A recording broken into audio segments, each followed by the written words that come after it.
اعوذ باللہ من الشیطان الرجیم بسم اللہ الرحمن الرحیم۔ حضرت شیس علیہ السلام کا واقعہ۔ تمام کائنات سوگوار تھی، پوری فضا غم میں ڈوبی ہوئی تھی۔ زمین پر پہلا قتل ہو چکا تھا، روئے زمین پر ظلم کا آغاز ہو چکا تھا۔ حضرت آدم اور حوا علیہ السلام بہت غمگین تھے، ان کے آنسو نہیں تھم رہے تھے۔ ایک بیٹا بے دردی سے قتل کر دیا گیا تھا اور دوسرا بیٹا مردوں جیسا ہو گیا تھا۔ تبھی سے اندھیرے میں نور کی ایک کرن چمکی اور تمام کائنات کو روشن کر دیا۔ یہ روشنی تھی کہ اللہ اس کے انعام کی، جو اللہ نے اپنے پیارے بندے آدم علیہ السلام کو ایک بیٹے کے روپ میں عطا کیا۔ دونوں اس انعام کو پا کر بہت خوش تھے۔ آپ نے ان کا نام شیس رکھا۔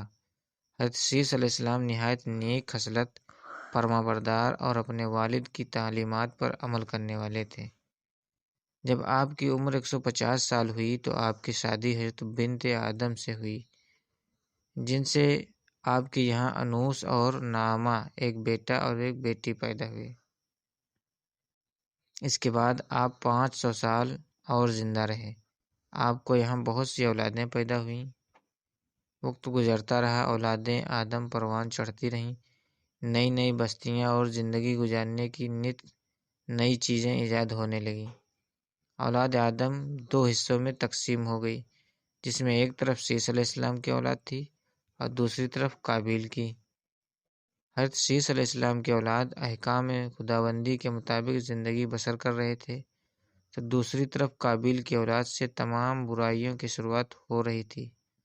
شیطان اپنی کامیابی کا جشن منا رہا تھا، نسل آدم کا امتحان شروع ہو چکا تھا۔ شیس علیہ السلام کی اولاد پہاڑوں پر اور قابیل کی اولاد میدانی علاقوں میں آباد ہو گئی۔ وقت اپنی منزلیں طے کرتا رہا، یہاں تک کہ حضرت آدم علیہ السلام اللہ کی طرف جانے کا وقت آ گیا۔ جب حضرت آدم علیہ السلام کی وفات کا وقت قریب آیا تو آپ نے اپنے بیٹے شیس علیہ السلام کو بلایا اور اپنا وصیت نامہ لکھوایا۔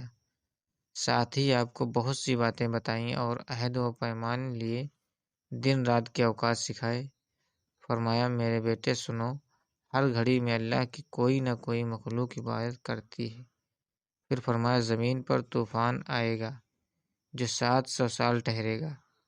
وہ کتاب جس میں وصیت لکھوائی گئی تھی، اسے قابیل کی اولاد سے چھپا کر رکھنے کا حکم دیا، کیونکہ آپ جانتے تھے کہ قابیل نے حابیل کو حسد کی وجہ سے قتل کیا تھا۔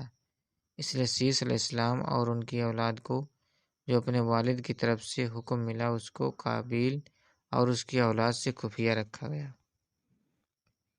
حضرت شیس علیہ السلام اپنے والد کے جانشین بنے۔